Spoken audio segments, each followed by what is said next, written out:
সকালবেলা ঘুম থেকে উঠে কিন্তু সবার আগে মাথায় আসে যে কি নাস্তা করব, কি বানাবো।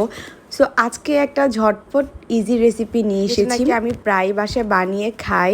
সো ভাবলাম আপনাদের সাথেও শেয়ার করি। সো এখানে 2 পিস পাউরুটি নিয়েছিলাম আর একটা চায়ের কাপ দিয়ে ভালো করে একটু গোল করে নিয়ে দেন তারপর মাঝখানের যে স্লাইসটা আছে সেটা বের করে নিলাম।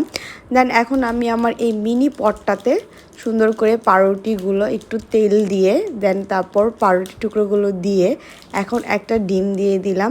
এখানে আমি 2 পিস পাউরুটি নিয়েছি আর তারপর ডিম দেওয়ার পরে এখানে দিয়ে দিলাম পেঁয়াজ কুচি, এরপর দিয়ে দিলাম আমি টমেটো কুচি। আপনারা চাইলে কিন্তু এখানে ক্যাপসিকামও দিতে পারেন, এখানে দেখতে কিন্তু সুন্দর লাগবে সবুজ কালার ক্যাপসিকাম দিলে।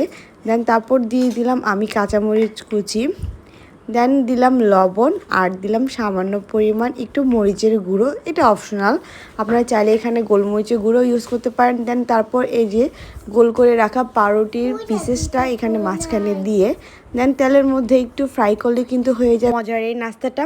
এখানে আমি পটটাতে নেওয়াতে কিন্তু আমার একটু কষ্ট হচ্ছিল এটা উল্টে দিতে, আপনারা কিন্তু অবশ্যই প্যানের মধ্যে এটাকে ফ্রাই করবেন। আমি একটু আরামের জন্য চেয়েছিলাম এটার মধ্যে ফ্রাই করতে, বাট এটা যে বিধ্বস্ত অবস্থা হয়েছিল সেজন্য আর বাকি ভিডিও ক্লিপটা নিয়ে সো এটা খেতে কিন্তু অনেক টেস্টি। আপনারা চাইলে কিন্তু বাসায় কিন্তু এটা বানাতে পারেন আর এটা কিন্তু একদম ইজি একটা ব্রেকফাস্ট রেসিপি, ঝটপট বানিয়ে কিন্তু আপনারা বাচ্চাদেরকে নিজেরাও কিন্তু এটা খেতে পারেন। সো কেমন লাগলো?